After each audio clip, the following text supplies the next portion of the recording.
Hey, we play football in pads and we're in helmets right now, so just got to continue better competitive edge today, and guys competing on the field, and thought it was better, and it was good for the young guys to get them out there and let them go through some team periods and let them get acclimated to the heat a little bit and understanding that part of it. So we'll just continue to work and do the things we got to do. Well, are there certain metrics beyond winning and scoring points by which you'll judge the offense and its progress? Are there things that you think are keys? We need to nail down these 2 areas, 3 areas. Taking care of the football. Yeah. I mean, that's to me the biggest stat is explosive plays and taking care of the ball. Turnover margin and big play ratio. You're not giving them up on defense. You're making them on offense. You're taking care of the ball on offense. You're not.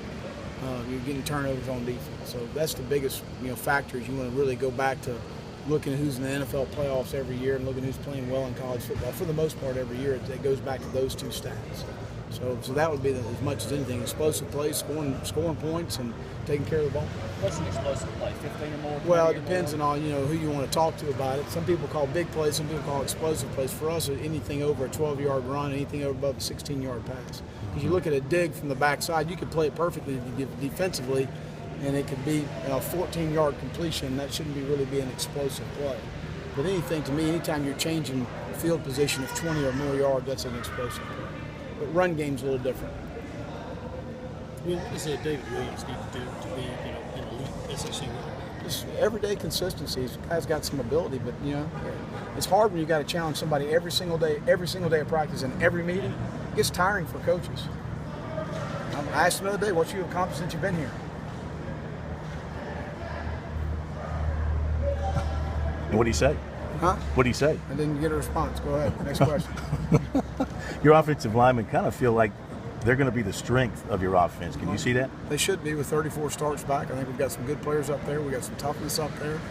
We got some guys that go compete and practice the right way up there and embrace competition and embrace playing our way. So that's good. That's a credit to Sean and what he's done. What did you see from Perry first 2 days?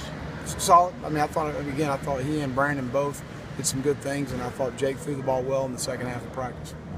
And guys are saying Lorenzo is really taking your receiver. Yeah, I mean, he's repping there for the most part in the first 2 practices solely at receiver, but we will have some packages for him at quarterback. Seems like got a lot of guys battling cramps around here. Is that just part of this time of year? It's part of the deal, and they got to eat before they go on the field.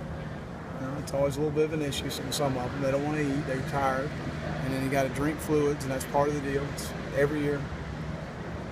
Will any update on Cooper Will? No, Keem will not be with us. So we're moving forward. How about Stephen Montag? I can't comment on anything about it. It's not here. The freshmen, do they still have that kind of wide-eyed look, or have they settled in? No, I mean, some of them, because of maybe 6 guys have been here mid-year, have certainly acclimated themselves very well. Dennis Wanham's been a guy that's caught my eye. Kiel Pollard's been a guy that's caught my eye. He's a guy that's mixed in well. As a matter of fact, both of those guys are practicing in the early practice because of that. And we got some other guys that got a great opportunity. We're going to need some guys to step up. So we got some guys out there. A lot of very positive things. But again, we're in helmets right now, and we play in pads, and so it's hard to make any assumptions right now based on helmets. Are those scripts, the veterans and the first-year guys, are the scripts the same, or do you exact tailor same? them a little bit? Exact same. We just don't take as many reps, and we slow it down, considerably for the young guys. Yeah.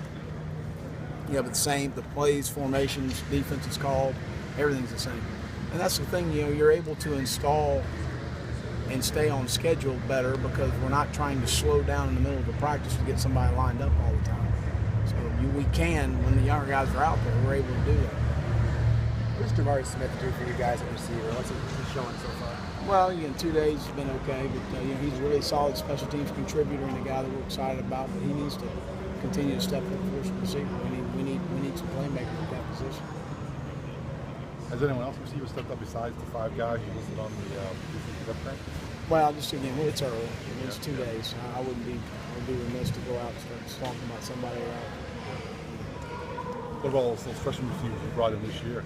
All the young players. Yeah, I mean, Chevy Dawkins looks good running routes and helmets, and Rodriguez and Corey Banks. I mean, those guys, they look good moving around. Jared Washington looks good this afternoon. He's a guy that's come off an injury that did not compete all spring because